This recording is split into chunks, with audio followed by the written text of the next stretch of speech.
The acceleration of a particle in terms of displacement is given, and it's also said that initially when the particle is zero point 0.1 meter to the right of the origin, the velocity is 0.5 meter per second, and we need to find what is the velocity when the particle is zero point 0.8 meter to the right of the origin. So velocity we need to find.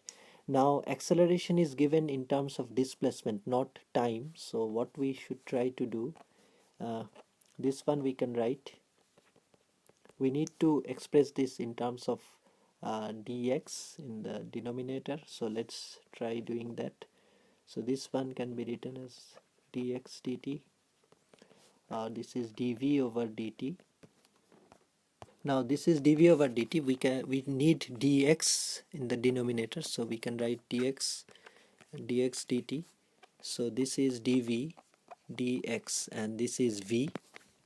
Now this one can be written, v can be written as this is 1 over dv half v square.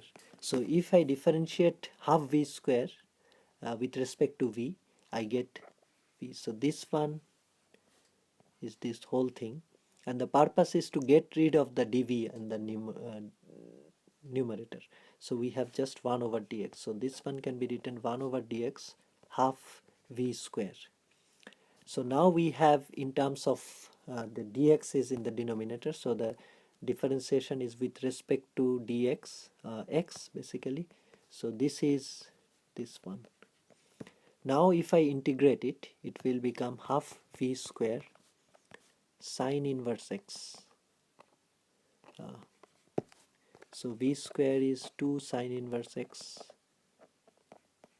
or v is equal to square root 2 sine inverse x, plus basically there is a plus c, so let's call it c1, then c1 after integration, the integration constant, and then let's call this c once I square root and everything.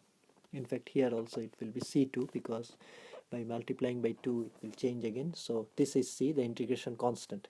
Now what I need is I need to find what is c. So the boundary condition that's given, that when the particle is 0.1 meter to the right of the origin, the velocity is velocity is 5. So this is there, plus c. So the angle has to be in radians, so it becomes 2 times 0.1 plus c, and there's 0.5.